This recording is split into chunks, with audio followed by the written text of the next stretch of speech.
Welcome back, Truth Seeker. January 23rd, 2018. It's been a while since I did one of those 10 questions videos. So, we'll do it a little bit different this way. I'll just think of some good questions people have asked me recently that I haven't answered. And a question I got today that I liked was, Zach, do you ever have fun? What do you do for fun? And I imagine the person asked me that because it seems like I'm always making videos about what's going on in the news. And, you know, honestly, I used to have a lot more fun in life. And what I used to do for fun was compete in recreational sports. I went to the gym every day. I played rec basketball, rec softball, rec flag football. Played a lot of rec sports. That's what I've always enjoyed doing. Athletics, staying in shape, competing.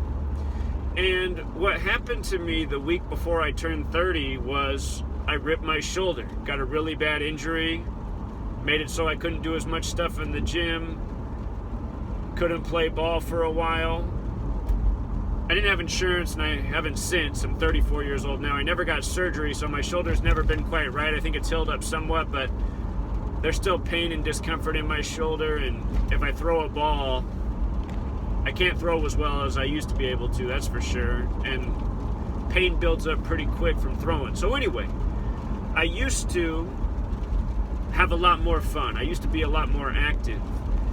And, everything's good and bad. When I got injured, it caused me to have to start looking for some new things to do and start doing some research on things I've always cared about, like the truth, and figuring out what's going on with all these lies and propaganda in the media. And I ended up finding Gematria shortly after I turned 30, about a month after. So perhaps if I never got hurt, I never would have found Gematria. That said, what do I do for fun now? I live with my girlfriend. Her and I, we have a good relationship. We have a lot of fun. But,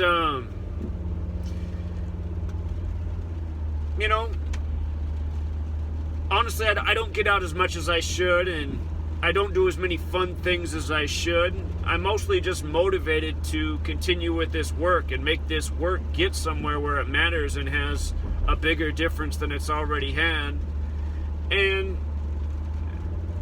at the same time, doing this work, I wouldn't say it's fun, but it satisfies me, it fulfills me, because it's always been a major goal of mine to cause change in this world. I've been disgusted with this world since I was a young one, and I feel like this research has the power to make things actually change. It's gonna have to get on a bigger stage and in front of more people's eyes before that happens, but doing this, it has meaning to me. So maybe not fun, but it fulfills the spot where normally fun would be. It's like the replacement for fun. Doing something with meaning, doing something with purpose. So, I think that answers that question, Fun, being active has always been my fun thing. I can enjoy a movie like someone, but I'd rather go out and do something than sit in front of the television screen and watch somebody else do something. So, anyway, that's the part about fun. Other people always ask, well, how did you even figure out Gematria? And I know I've answered this before, but I get asked this all the time, so I might as well answer it again. So you have to understand, from September 11, 2001, I was 18 years old. From that day on, I was always looking for what was going on in the world. It was obvious to me that there was something with numbers and propaganda. 911, September 11th, national emergency. We got the 911 emergency dialing code. I just knew something was up. And in addition to that, just looking at the news, I noticed certain numbers would always come up, especially 47. I could literally watch CNN and they would have a story about 47 people found dead or 47 people dead in a terrorist attack, and then flip over to another news station and they're talking about 47 pounds of marijuana recovered in a drug bust. And, you know, I was just like, what's up with 47? I could flip over to ESPN, they'd be talking about some stat, 47 of this. Thinking, okay, what's going on? I just keep flipping the station, it's 47. I open the newspaper, it's 47. What's up with 47? And so I was always looking for this meaning to numbers. Like, what's up with numbers? Is there something to numbers I don't know about? You know, all I ever learned about numbers in school was they were for counting, they were for doing math, for future planning, finances, you know, counting calories. What else are numbers for? And it took a long time to find the answer to that. And I cannot tell you exactly what I was doing in the specific moment, but I know I was on the web, and I was just looking, I was searching things having to do with numbers, and then this word Gematria popped up. I said, oh, what's that? Never heard of that word. And I read about it, and I said, that's interesting. Letters and numbers and words with matching values having relationships. So I learned, then I want to know more about Gematria in the English language, and I found this website that had 2 ciphers. And I'm pretty sure this website didn't credit to Manly P. Hall, but I'd bet anything that they got the information from Manly P. Hall, because in his book, The Secret Teachings of All Ages, he shares the 2 ciphers that I began with, using the alphabetic order. A is 1, B is 2, C is 3, up to Z is 26, and then reduction Gematria, which is you make each letter a single digit. So J's the 10th letter. Instead of J being worth 10, it's 1 plus 0 is 1. K is the 11th letter, 1 plus 1 is 2. Z is the 26th letter, 2 plus 6 is 8. So I read on this website there were these 2 ciphers, and I thought, well, how can I start performing some meaningful experiments, if you will, to see if Gematria has any relevance in English? And I thought, I'll decode the 50 states. I'll decode the names of all 50 states and see if there's any sort of pattern that pops out. Because I've always wondered where the state names came from. Some of the state names are really bizarre, and, you know, where'd they come up with these names from? So I decoded all 50 states, and I noticed that in the reduction format, there were only 3 that summed to 33. And they were the first state, Delaware, the 6th state, Massachusetts, and the 50th and final state, New York. 33 states. First and last, and the 6th. And the numerology of 33 is 3 plus 3 equals 6. And so I thought, how can I see if there's more meaning to this? And I started looking at the dates, the numerology of the establishment of the state dates, and I noticed that of the first 13 colonies, 3 were established on dates with numerology of 33. The first, Delaware, which also has a 33 name, the 9th, New Hampshire, and the 13th and final, Rhode Island. You know, three of the first 13 colonies established on dates with numerology of 33, again, first and last, and the 9th instead of the 6th, and I thought, well, 3 times 3 is 9, maybe coincidental, but something up with 3 and 33. And from there I thought, well, what else can I decode? What else can I figure out? And I just started decoding words and looking for logical pairings, because this is what Gematria is supposed to be, and I noticed right away that people was 33, and person was 33, and society was 33, and I thought, that's really interesting. You know, there's 33 vertebrae in every person. I've read that Freemasonry, you know, what it's all about, the obsession with 33 is the Kundalini, who have the belief of their spiritual ascension up the 33 vertebrae of the human spine. And, you know, just starting with things like that, I thought, wow, that's really fascinating. And then reading more about Gematria and learning it was biblical, I just thought, well, what about Jesus? I mean, if it's biblical, Jesus, where did the name Jesus come from? And so I decoded Jesus, and then I decoded cross, and then I decoded gospel and Messiah and parables. And I noticed they all sum to the same value. They all sum to 74. the same as English, the same as Gematria. I thought, wow, they're all 74. And 74 in numerology is 7 plus 4 is 11. And if you do Jesus with the reduction method, it sums to 11. 11's the master number, all importance, signifying great power.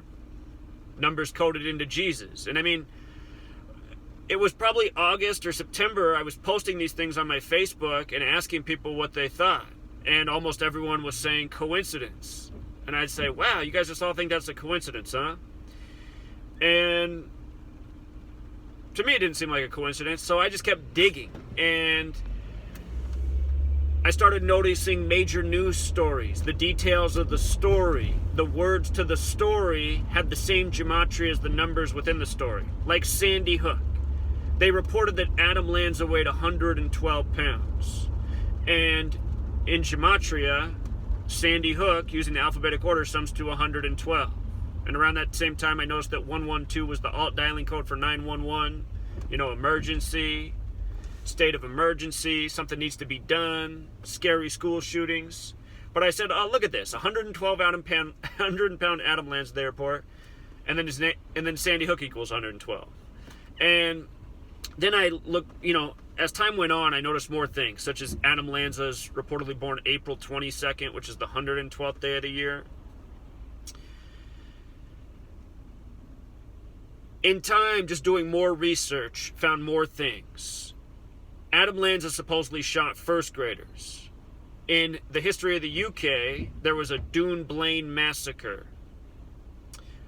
A man shot first graders at random, similar to the Adam Lanza story, and because of that, they made major legal changes in the UK. They took away gun ownership rights, essentially for everyone, except for hunters. You could have a hunting rifle with a special license.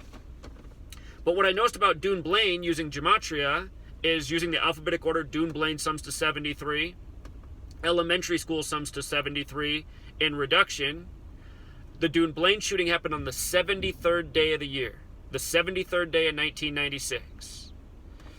And that was March 13th, by the way, 1996.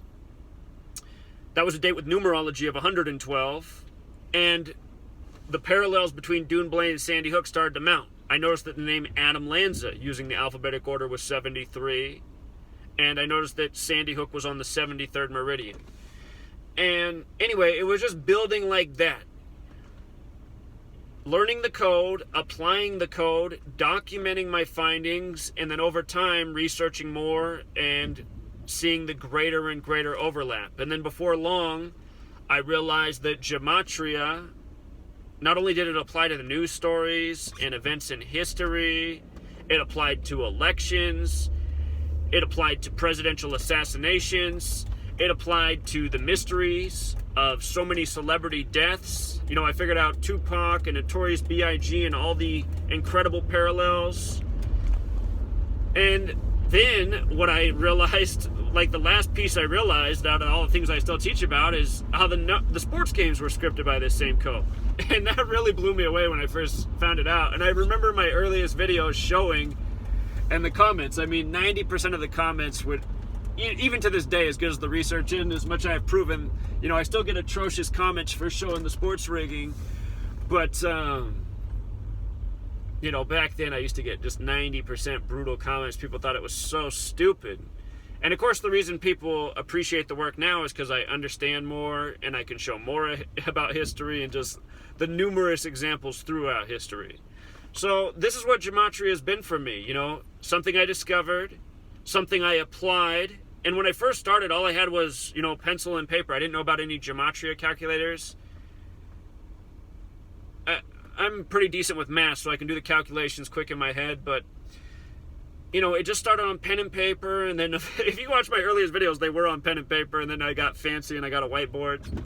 Then I learned how to do them on the computer, and then people showed me that there were Gematria calculators, and then Derek came along and built the Gematrinator.com website, which has made everything so much easier because it's everything I ever did all in one website, plus even more. And, that's what the knowledge still is. We're still building with it. We're learning new ciphers. We're learning how the ciphers are interrelated. The trouble with that is when I first started and I had 2 ciphers, a lot of people would say, well, maybe if it was just 1 cipher, then I could support, but these 2 ciphers I'm not so sure about. And now we have multiple ciphers, but the thing is, you know, even with just the 2 ciphers, you can prove a lot, as I once did. And if you actually take the time to study Gematria and pay attention to the topic, you can begin to appreciate just how deeply coded the English language is and how well thought out these ciphers are, the way they all intertwine. You know, as I often show on my channel. So anyway, what do I do for fun? How did I discover Gematria? The third question is, you know, that I always get, even though I've told about it before, is how do I support myself? And, well, I can't answer that one, but I'm doing what I got to do to support myself right now. Whenever I'm driving around, it's normally because somebody called me. So I used to be an elementary school teacher, you know. I'd rather be doing that, but when you're an elementary school teacher, you don't have a life, you don't have any time if you do your job right. You're working with your students before school, after school, during school. You're planning, you're grading papers. Used to be a teacher, and, you know, I had no free time then, so. If I want to do this, if I want to get the word out, you know, there's certain things I have to do in my life to make sure I can stay afloat and, you know, still have time to speak out. And since 2013, that's the other thing. You know, I just been fed up with all the lies and the nonsense and seeing what's really going on in this nation, and no justice for September 11th, and constant fear-mongering and propaganda, and a crumbling education system that's bankrupt. And, you know, I'm just in protest mode. So I do what I gotta do to survive and protest. And once this book comes out, I'm hoping, instead of doing what I do now, I can, you know, travel and speak out, inform people, teach people, spread the knowledge, and, you know, make something bigger happen. We gotta overthrow the tyranny. The tyranny makes this world more negative for everyone than it needs to be. All right, truth seeker, I'm at my destination. Thank you for listening. As always, books coming soon. Be sure to subscribe to my other channels. This is not my main channel right now. This is the channel I upload to from my cell phone, because that's the only way I can upload to this channel. All right, truth seeker. Till next time.